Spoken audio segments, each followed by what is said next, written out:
मधुमक्खी अगर किसी इंसान को काट ले तो लेने के देने पड़ जाते हैं और कई बार तो लोगों की मौत की खबरें भी सुनने को मिली हैं।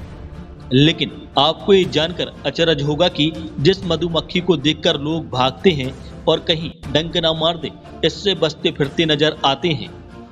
लेकिन ये मधुमक्खी का डंक कई ऐसी बीमारियों का इलाज कर सकता है जिसको ठीक करने में डॉक्टरों को सालों लग जाते हैं। दरअसल दमोह जिले के कुआखेड़ा गांव के मनोज पटेल मधुमक्खी पालन के साथ साथ मधुमक्खी के डंक से इलाज का अभियान चला रहे हैं और करीब 300 साल पुरानी बी थेरेपी की मदद से लोगों के असाध्य रोगों का इलाज कर रहे हैं। जहां तक मधुमक्खी के डंक से होने वाले इलाज की बात करें तो करीब 250 साल पुरानी इस पद्धति के जरिए मधुमक्खी के डंक में मौजूद जहर वेनम को शरीर में इंजेक्ट करके इलाज किया जाता है।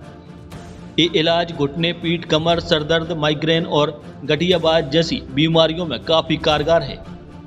मनोज पटेल बी थेरेपी के जरिए इतनी चर्चा में आ चुके हैं कि उन्होंने पिछले दिनों भोपाल में स्थित सीआरपीएफ डीआईजी सेंटर पहुंचकर सीआरपीएफ के जवानों को मधुमक्खी पालन के व्यवसाय के बारे में जागरूक किया और बताया कि मधुमक्खी पालन में सिर्फ सेहत के जरिए कमाई नहीं होती है, बल्कि मधुमक्खी के डंक से कई असाध्य और दर्द वाले रोगों का इलाज किया जा सकता है।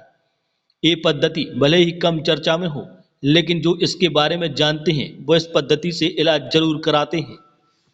डाल दी जाती है, रेडीमेड इसलिए डालते हैं कि जो मधुमक्खी का जो कार्य है वो कम करना पड़े, क्योंकि ये शीट बनाएगी 20-25 दिन वो शीट बनाने में इस तरह से ले जाएगी और वो अपने हिसाब से शीट बनाएगी।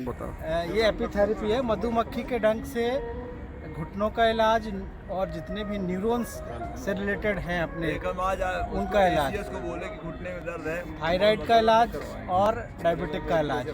इसमें डायबिटिक में पैनक्रिया को एक्टिव कराते हैं और जैसे पैनक्रिया एक्टिव होता है, अभी तक कितने पेशेंट आपने ठीक कर दिए लगभग? इसमें 250 पेशेंट से अपन डायबिटिक इसके घुटनों पेन के कर। ये अपना मान लो अपन ने देखा किसी फसल का फूल है मधुमक्खी आएगी उड़ के इस बक्से से आएगी और यहाँ पे बैठेगी, फूल के यहाँ पे जो कुरेदेगी ऐसे ऐसे करके इसका पोलन, जैसे अपन देखते ना इसमें पोलन रहता है कई बार, जैसे इसका जे जो रहता है ना अंदर का जो भाग, हाँ जी, इसको कुरेदेगी और इसको बढ़िया अच्छे तरीके से बैठ के इसमें जो भी रस रहेगा वो रस कहाँ ले जाएगी? बक्से में ले जाएगी। बक्से में वो अपने बच्चों के लिए, परिवार के लिए भोजन को इकट्ठा करती है।